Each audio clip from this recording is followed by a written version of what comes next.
Alright, so let's start with housing. So for housing, when they're babies, you could house them in 20 or 30 gallon aquariums. That'll work good for maybe 2 or 3 months. Then you have to move them to a larger enclosure. I recommend just moving them only to like 3 enclosures, not like moving them, I don't know how to explain it, like how big they get, you know. Don't move them to like 10 more gallons. Just make one big enclosure so they'll fit in for their whole life. I don't have that right now, but I'll be making that. I'll be building an enclosure for them maybe in like 5 or 6 months. So yeah, here's what I have them in. It's a 90-gallon fish tank, and as you can see, if I could zoom, my Tegu is just hiding halfway in his hide right now. He's pretty tame now. I hold him every day. I just held him. So yeah, that's housing. Now for heating and lighting, I use a couple things. This is what they need. So I have a heat light, which is the most important thing. It gets about 105, 115 degrees between that area right there on top of that. And then I have this UVB Repti Sun that I switched it up since the last video. It kept falling, so I just put it diagonal. I really need to find a different way because it'll fall again. But now every time he walks by, he has to get some UVB on him, which is good. So yeah, that's not really meant for heating. It just prevents metabolic bone disease. Okay, now I got this heat mat, which is on during the night, and it's right under there, and it keeps it about 80, 75, 80 right under there. He likes to burrow and sit right on that when he sleeps at night.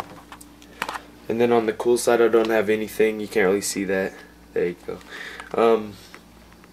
I don't have anything because it's like a light side and a dark side. Now I'll be getting into substrate and water. So what I use for substrate is what is it called?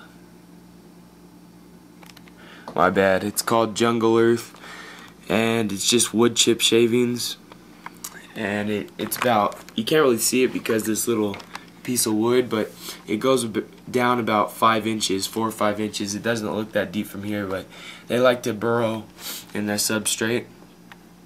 So yeah, that's substrate. Now for water, I need to refill this water bowl. It is just a tub that I don't even know what it's used for, but I just got it and it works good. It's about 1 foot long, so that gives you a little idea how big this cage really is. You can't really see it because that UVB light, but there's the tub, 1 foot long, and you could probably fit like 7 of them, or not 7. You could probably fit like 4 of them in here, 4.5 of them in here. So it's a pretty big enclosure for him right now. Good size. So yeah, it's water. You want to not use tap water or not even bottled water. That's what I use, but you're not really supposed to.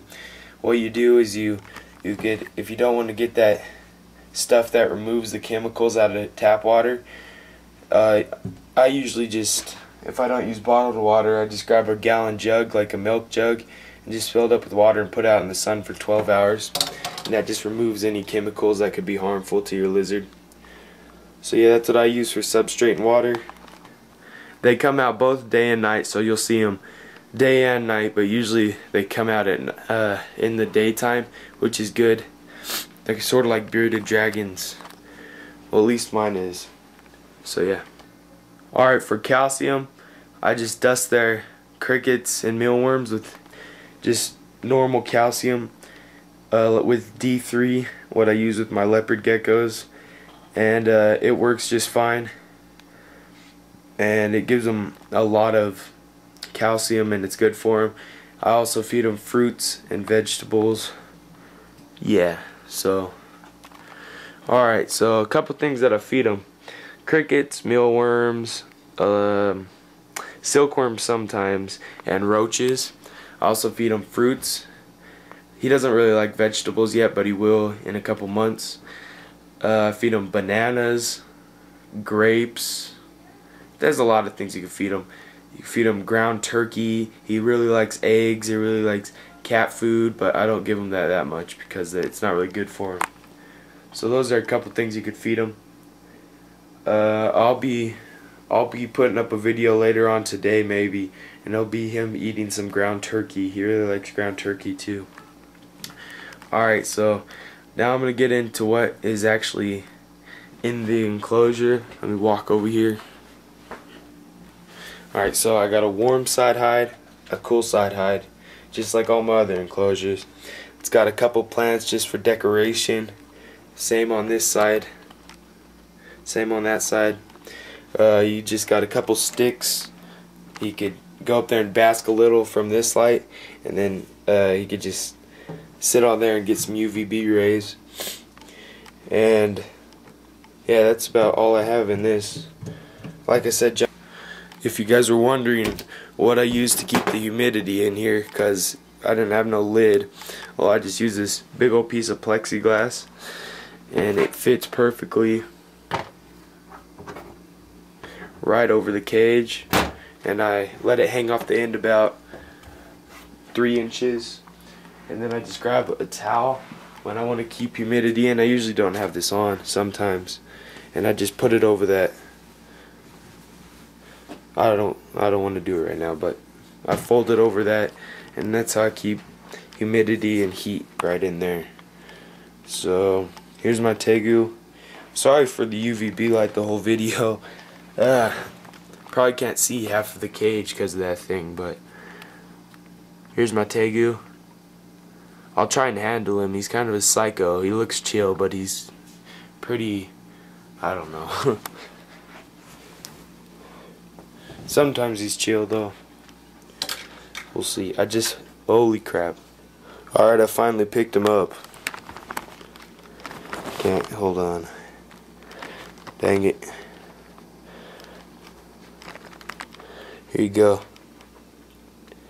He's probably about 18 inches long. He's pretty chubby. So yeah, he's pretty chill after you pick him up. Most of the time he's just a psycho though. I'm trying to tame him down, it's kind of hard. So I'll just put him down right here. It doesn't want to get down, that's kind of cool. He doesn't look that big, but I got big hands. So yeah, here you go, buddy.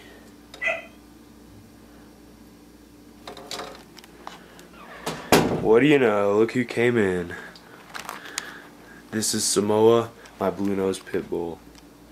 Hi, Samoa. Anyway, so yeah, there's my Tegu. Rate, comment, and subscribe. I'll be posting more videos. See you later.